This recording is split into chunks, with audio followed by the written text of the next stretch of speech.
Halo semuanya, skala sahabat primary kita adalah pelajaran ke-12.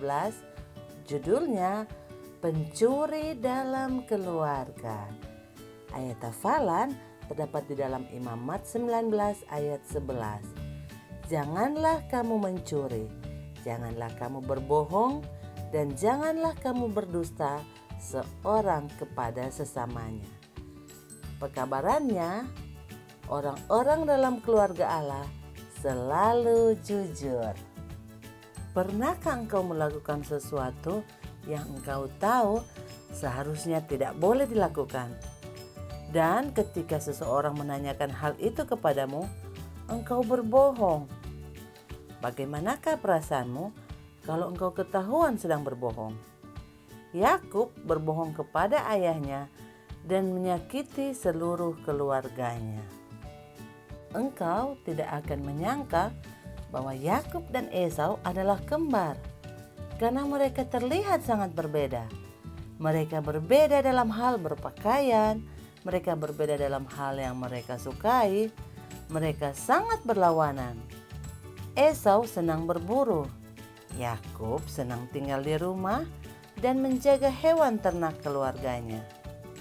Sebelum mereka lahir, Allah telah berbicara kepada Ribka bahwa saudara yang lebih tua akan menjadi hamba kepada yang lebih muda. Ribka tidak tahu bagaimana hal itu bisa terjadi, tetapi dia percaya apa yang Allah katakan. Ishak sekarang sudah tua dan buta. Dia memutuskan sudah tiba waktunya untuk memberkati anak-anaknya yang istimewa. Ribka mengingatkan Ishak akan apa yang Allah sudah katakan tentang anak-anak mereka. Tetapi Esau adalah anak kesayangan Ishak, dan Ishak berniat untuk memberikan berkat kepada Esau. Suatu hari, Ribka mendengar Ishak berbicara kepada Esau. Esau, aku sudah tua. Aku tidak tahu berapa lama lagi aku akan hidup.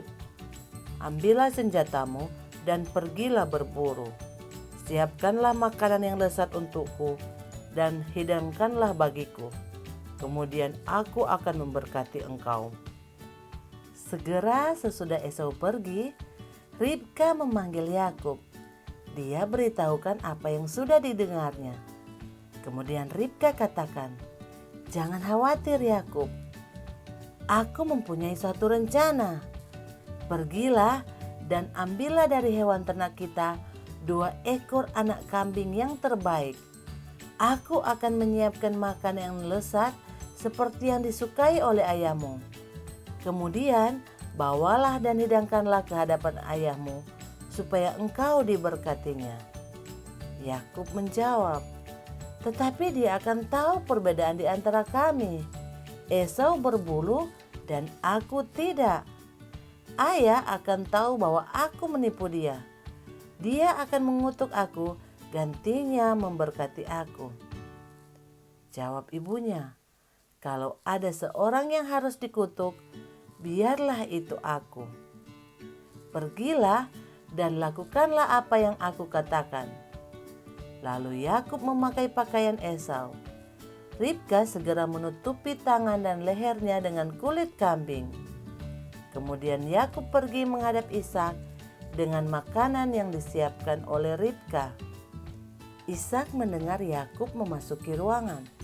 "Siapakah itu?" tanyanya. "Esau anak sulungmu," jawab Yakub berbohong.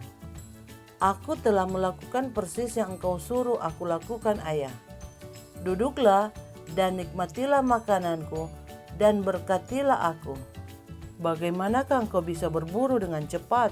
tanya Ishak. "Allah menolongku," jawab Yakub sambil sekali lagi berbohong. Kemudian Ishak berkata, "Datanglah dekat supaya aku dapat merabamu. Suaramu seperti suara Yakub, tetapi tanganmu seperti tangan Esau. Apakah engkau benar-benar Esau?"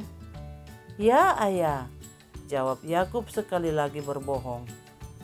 "Kalau begitu, datanglah dekat dan berikan makanan itu supaya aku makan," jawab Ishak. Kemudian Yakub mendekati Ishak dan Yakub mencium ayahnya. Ketika Ishak mencium bau pakaian Yakub, diberkatinyalah dia.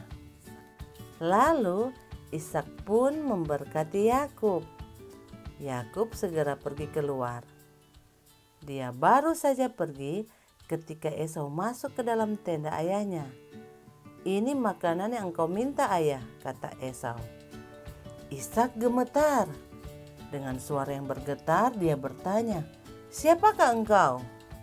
"Aku Esau, anak sulungmu," jawab Esau. Ishak bertanya, "Kalau begitu, siapakah yang tadi di sini? Apakah itu Yakub?" Barulah Ishak tahu apa yang sudah terjadi. Dia berbalik kepada Esau dan berkata dengan sedih, "Aku telah memberkati dia. Aku telah memberkati adikmu Yakub." Esau sangat geram. "Masih dapatkah engkau memberkatiku? Yakub telah menipu aku tentang hak kesulungan. Sekarang dia menipu aku untuk mendapatkan berkatmu.